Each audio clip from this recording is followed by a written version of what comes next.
तो नमस्कार, आप सभी को स्वागत है इस चैनल में। तो आज हमारे साथ मौजूद है वर्षा उज्जवल मास्के मैम, जिन्होंने बहुत कम एज में योगा के फील्ड में बहुत सारे कुछ अचीव किया है। तो आज हम जानेंगे उन्होंने क्या क्या अचीव किया है। सबसे पहले मैं जानना चाहता हूँ, आप कहाँ से बिलोंग करते हैं? नमस्कार दिव्यदा। मैं वैसे तो छत्तीसगढ़ से हूँ। हाँ। तो शादी होने के बाद मैं महाराष्ट्र गई। मेरा ससुराल भंडारा नागपुर है। हाँ। और पढ़ाई मैंने 12th तक अपना छत्तीसगढ़ में किया। अच्छा। जहाँ पे पापा का सर्विस था। हाँ। कोल माइंस में, कोरबा हाँ। में। हाँ। फिर वहाँ से मैं ग्रेजुएशन मास्टर मैंने देव संस्कृति विश्वविद्यालय हरिद्वार उत्तराखंड से किया। ओके। देव संस्कृति विश्वविद्यालय में जाने का मेन मकसद तो ये था कि हम गायत्री परिवार से जुड़े हुए हैं। ओके। तो वो एक हमारा मिशन था। हाँ। गायत्री परिवार का। तो वहाँ हम आध्यात्मिक रूप से जाते ही थे बीच बीच में। अच्छा। फिर वहाँ के यूनिवर्सिटी में पढ़ने का मन मेरा क्लास 7 से हुआ। जब ओके। मैं एक बार क्लास 7 में थी हाँ। तब वहाँ पे विज़िट करने गई थी और 1 मंथ का कुछ युग शिल्पी सत्र किया था मैंने। अच्छा। शांतिकुंज से। अच्छा। फिर जब मैं वहाँ यूनिवर्सिटी घूम रही थी तो मेरा अंदर से मन हो रहा था कि मैं यहाँ पे पढ़ूँगी। ओके। फिर 12th के बाद जब वो भगवान वहाँ बुलाए, गुरुदेव ने बुलाया मुझे। अच्छा। तो इसलिए मैं ये भी मानती हूँ कि जिसको बुलाते हैं वो उस जगह पहुँच ही जाते हैं। हाँ। तो वहाँ जाना हुआ। हाँ। एंट्रेंस हुआ, वाइवा हुआ। हाँ। सब क्लियर करने के बाद मैंने एडमिशन लिया। हाँ। तो मेरा सब्जेक्ट था फिर योग, computer science and mathematics. Okay. तो मैथमेटिक्स और कंप्यूटर साइंस तो अपना मतलब बैकग्राउंड का था। 12th तक मैथ्स था इसलिए। हाँ। योग तो ऐसे ले लिया कि पापा ने पूछा कौन सा एडिशनल लोगी। हाँ। मैंने कहा इन्वायरमेंट साइंस तो पढ़े ही हैं। हाँ। अभी तक योगा नहीं पढ़े हैं। उस समय थोड़ा नया नया लगता था तब ले लिया। अच्छा। लेने के बाद क्लासेस किया तो हमें लगा कि सिर्फ एक्सरसाइज ही होगा, जैसे बहुत सारों को लगता है योग मीन्स सिर्फ एक्सरसाइज। हाँ। हाँ। लेकिन ऐसा नहीं था। सिलेबस देखा तो हर सेमेस्टर में 2-2 पेपर योग के आ रहे थे। तो अच्छा। पहला सेमेस्टर आया आपका फंडामेंटल एंड एनाटॉमी। हाँ। दोनों आने के बाद ऐसा लगा कि ये थ्योरी कहाँ से पढ़ना पड़ रहा है। हाँ। हाँ, जनरली तो हम हाँ। योग समझते हैं कि थोड़ा आसन कर लिया बस हो गया। जी, जी। ऐसे बहुत लोग सोचते हैं। हाँ। तो ये लगा कि ये क्यों आ रहा है। फिर हमने मतलब हिम्मत नहीं हारा। हाँ। हम सोचे कि चलो दोस्त हैं, हॉस्टल में हैं और आसपास हैं तो निकल जाएंगे साथ साथ में पढ़ के। हाँ। क्योंकि सब वहाँ पे वो रेजिडेंशियल यूनिवर्सिटी है तो वहाँ पे सब दूसरी जगह से बच्चे आए। हम सब छोटी उम्र के ही थे। 12th के बाद जस्ट गए थे तो घर परिवार सबसे अलग थे। तो पहले तो रोना आता था, लेकिन फिर बाद में दोस्तों के साथ फिर रहना, फिर वो एटमॉस्फेयर भी वहाँ का इतना अच्छा था कि हमको परिवार जैसा लगने लगा। ओके। तो फिर पढ़ाई करते गए और एट लास्ट फिर बीएससी भी हो गई और फिर उसके बाद मास्टर डिग्री का टाइम आया। तो अब सोचे कि अब पर्टिकुलरली कौन सा सब्जेक्ट ले। ओके। तो योग का तो बेसिकली पहले उतना स्कोप नहीं था जितना अभी है। तो पापा का कहना था कि गाइडेंस के तौर पे पापा का कहना था कि आप मैथ्स से एमएससी कर लीजिए। ओके। सो दैट आप कहीं ट्यूशन वगैरह या कोचिंग सेंटर में हम कर सकेंगे। हाँ। तो मेरा मन नहीं था मैथ्स से करने का, तो मैंने पापा को कन्विंस किया। तो पापा को लगा कि अभी तो छोटी ही है, समझ में आ रहा है कि नहीं पता नहीं स्कोप के बारे में। फिर मैंने वहाँ देव संस्कृति विश्वविद्यालय के किसी टीचर के थ्रू पापा को कन्विंस कराया कि योग का ये मार्ग है। क्योंकि हम बताते थे लेकिन हम एक्चुअली मैं घर में भी सबसे छोटी। हाँ। फिर एजुकेशन में भी मैं सबसे छोटी मतलब। तो पापा को लग रहा था कि पता नहीं स्कोप है कि नहीं, आगे कुछ करेगी कि नहीं। जैसे हर गार्जियन को एक सोचता है। टेंशन रहता है हाँ, कि हाँ। बच्ची पढ़ेगी तो कुछ डेफिनेटली कुछ नौकरी वगैरह करे। हाँ। फिर उन्होंने उनको समझाया कि नहीं आजकल स्कोप्स बढ़ रहे हैं। और तब मैं कॉम्पिटिशन्स भी खेलने लगी थी, योगा कॉम्पिटिशन्स। अच्छा। तो कौन से साल में खेला था हम पहली बार? जी मैं 2013 से, जैसे अच्छा। 2012 में मैंने बीएससी में एडमिशन लिया। हाँ। 2013 से मैं स्टेट लेवल और डिस्ट्रिक्ट लेवल खेलना शुरू कर दी थी। ओके। तो पहले एक तो कॉम्पिटिशन्स में अचीवमेंट नहीं मिला तो हाँ। मैं नाराज़ नहीं हुई। अच्छा। मैंने अपनी जो प्रैक्टिस थी उसको और ज़्यादा स्ट्रॉन्ग किया। ओके। क्योंकि बहुत बार ऐसा देखने को मिला कि मेरी मेरी खुद की एक फ्रेंड थी, हाँ। वो बहुत बचपन से योगा कर रही थी, तो ओके। उसकी फ्लेक्सिबिलिटी बहुत ज़्यादा थी। अच्छा। और हमने जस्ट 2012 में शुरू किया प्रैक्टिस, हाँ। तो हमारी प्रैक्टिस से उतनी फ्लेक्सिबिलिटी आई नहीं थी। ओके। तो उससे कुछ आइडिया ले करके, फिर टीचर्स का गाइडेंस ले करके, एक्स्ट्रा टाइम दे करके हाँ। मैंने उस समय कंपटीशन खेलना है करके फ्लेक्सिबिलिटी काफ़ी बढ़ा लिया था। ओके। तो उसका मुझे फ़ायदा मिला। बाद में मैं स्टेट लेवल में भी गोल्ड मेडल लाई, ओके। और फिर इंटरनेशनल लेवल भी खेलने गई। 2 अच्छा। बार पौंडीचेरी गई, वहाँ पे मुझे गोल्ड तो नहीं मिला, लेकिन मैं ब्रॉन्ज तक ज़रूर पहुँची। दोनों बार मैंने ब्रॉन्ज मेडल कलेक्ट किया वहाँ पे। अच्छा। और उसके बाद यूनिवर्सिटी से हमारा सिलेक्शन होता था ऑल इंडिया इंटर यूनिवर्सिटी के लिए। ओके। तो उसमें भी मैं 3 टाइम यूनिवर्सिटी के टीम में थी। हाँ। 1 टाइम हमारी टीम ने ब्रॉन्ज मेडल लिया, और ओके। 2 टाइम हमारी टीम ने कुरुक्षेत्र में कंपटीशन हुआ था, वहाँ से हमने all India Indian inter university में हाँ।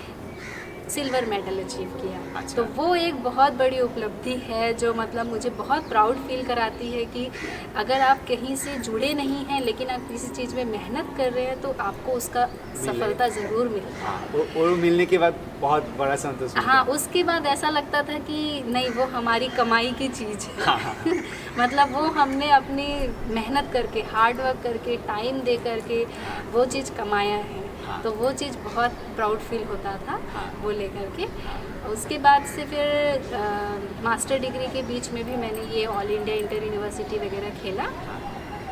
फिर मास्टर डिग्री योग से किया मैंने, और काफ़ी मेहनत हुई वहाँ पे भी, क्योंकि मेरा सब्जेक्ट जो था वो था यौगिक science and holistic health. Okay. और वहाँ का जो सिलेबस था हमारा पूरा पैथोलॉजी से रिलेटेड था। ओके। मीन्स हमें सारी चीज़ें सिखाते थे with the correlation of the pathology and अच्छा, लैब। तो अच्छा। हम एक तरीके से, हम आए तो मैथ्स बैकग्राउंड से थे, लेकिन जाते जाते ऐसा लग रहा था कि हम आधे डॉक्टर के फील्ड में चले गए। हाँ, तो मेहनत काफ़ी लगी वहाँ पे, क्योंकि एनाटॉमी पूरा जानना पड़ा, फिर बेसिक फंडामेंटल पूरा सीखना पड़ा। हाँ। पर टीचर और जो गार्जियन का सपोर्ट है वो सब इतना मिला कि उसमें भी सक्सेस मिली। हाँ। तो वो भी एक अचीवमेंट है हमारी अच्छी।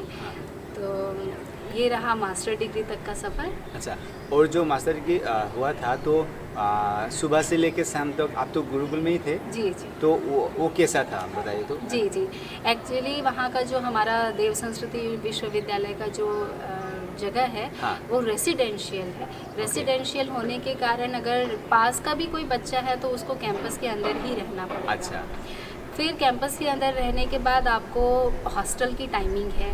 जो हॉस्टल आपका खुल जाता था सुबह 4 बजे से, वो 8 बजे रात को बंद हो जाएगा गेट। ओके। 8 बजे के 5 मिनट बाद भी आप आ रहे हैं तो आपकी पूरी एंट्री होगी कि अच्छा। आप कैंपस में भी थे तो कहाँ थे। अच्छा। सो दैट मतलब चलो गलती से कभी एक बार लेट हो गया, 2 बार लेट हो गया, तीसरी बार लेट होने से ऐसा लगता था कि हमारा इमेज खराब हो रहा है। ओके। इसलिए हम टाइम को फॉलो करते थे वहाँ पे। फिर 8 बजे प्रेयर होती थी रात में। हाँ। तो ऐसा जब वहाँ का शेड्यूल देखा, तो जैसे मैंने आपको बताया कि स्टार्टिंग में बहुत कंजस्टेड लगता था ओके, कि adjust होने में। हाँ, बिकॉज हाँ। क्योंकि हम लोग जैसे घर में थे तो 9 बिंदास। बजे खाना खा रहे हैं, हाँ। रात वाला, फिर उसके बाद 10-11 बजे तक सो रहे हैं। हाँ। वहाँ पे गुरुकुल और जो आयुर्वेदिक परंपरा के अनुसार आपको 7 बजे लास्ट खाना मिल जाएगा, शाम को। रात वाला भोजन। ओके, हाँ। ओके। और सुबह का भोजन आपको 10:30 तक ही मिलेगा। ओके। तो इस बीच में कैंटीन वगैरह है। हाँ। तो स्टार्टिंग में एडजस्ट होने में थोड़ा टाइम लगा, लेकिन उसके बाद वो रूटीन इतना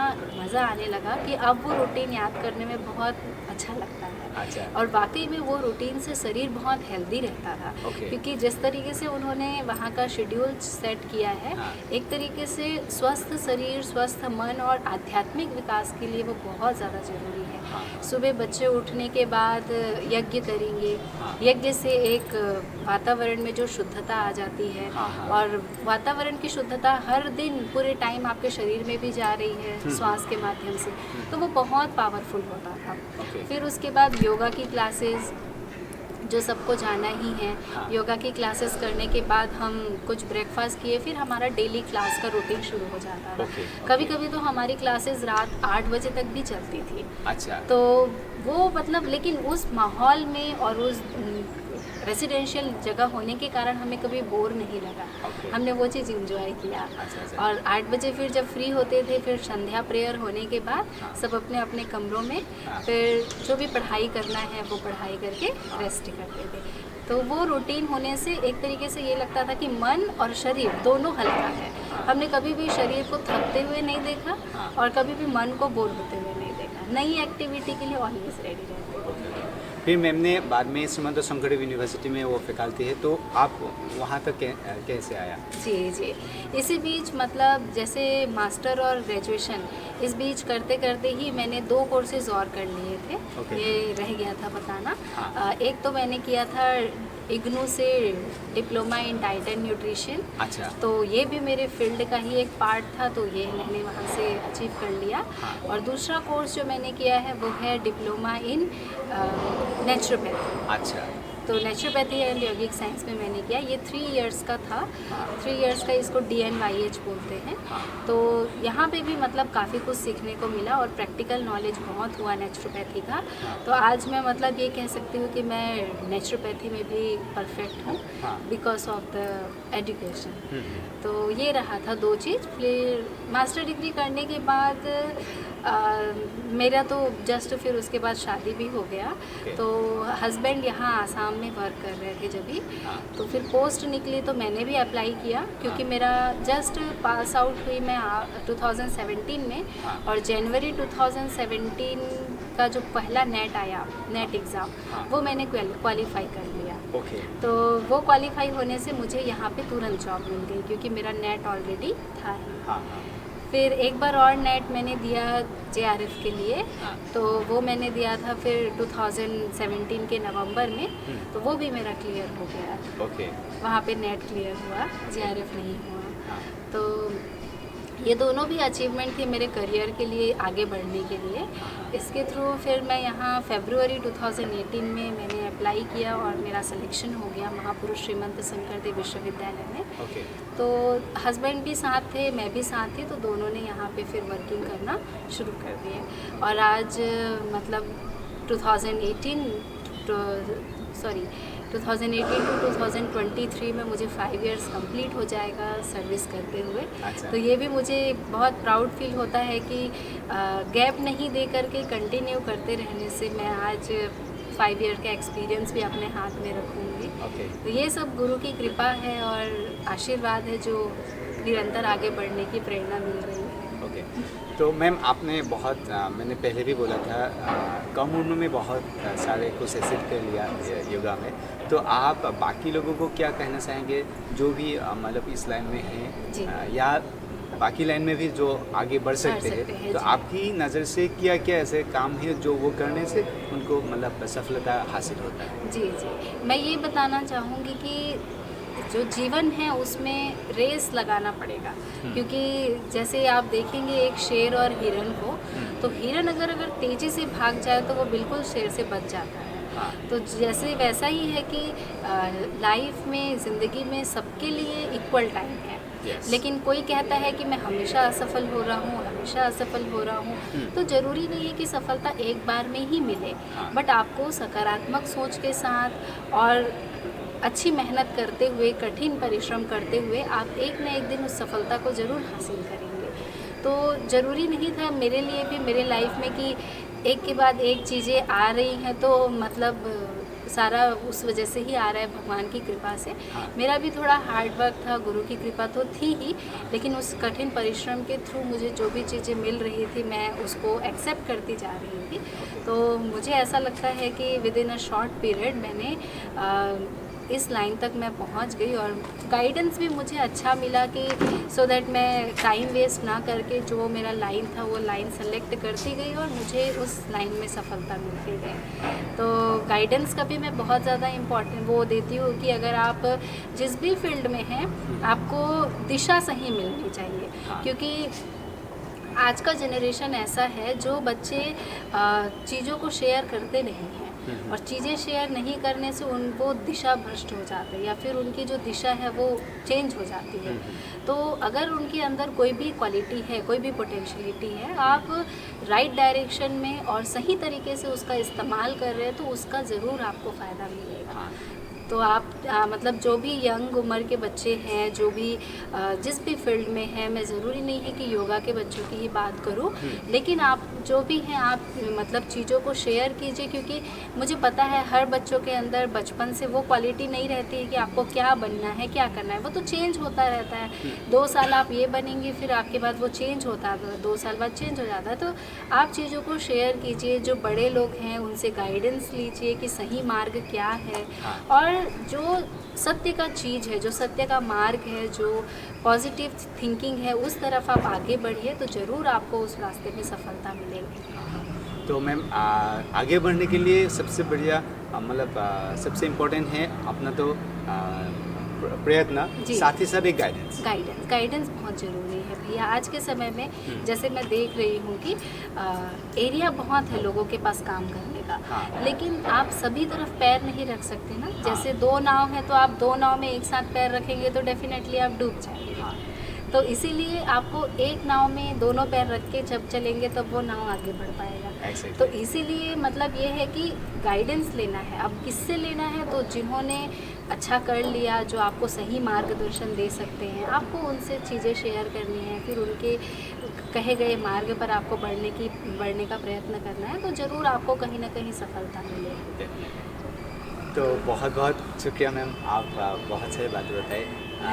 मैं आशा करता हूँ कि आप लोग इनसे बहुत कुछ सीख पाएंगे और आप भी ऐसे आगे बढ़ पाएंगे। जी धन्यवाद। मैं दिव्य भैया का धन्यवाद करना चाहूँगी कि उन्होंने थोड़े से ही समय में मुझे मतलब इतना बोलने का मौका दिया, और मैं चाहूँगी कि लोग प्रेरित हों और अच्छे मनुष्य बने। संसार में अच्छे मनुष्य की हर जगह ज़रूरत है, ताकि समाज को, राष्ट्र को लाभ हो सके। मैं सभी से यही प्रार्थना करूँगी कि जो भी कीजिए अपने लाइफ में आगे बढ़ने की हमेशा कोशिश कीजिए, सकारात्मक दृष्टिकोण रखिए, और हमेशा मतलब ये सोचिए कि आप कहीं असफल भी हो रहे हैं तो वो आपके लिए एक सीखने का मौका है। Definitely. तभी आप उसमें और ज़्यादा सक्सेस हो पाएंगे। तो यही प्रार्थना है कि सभी से कि अच्छा कीजिए, अच्छे मनुष्य बनिए। धन्यवाद।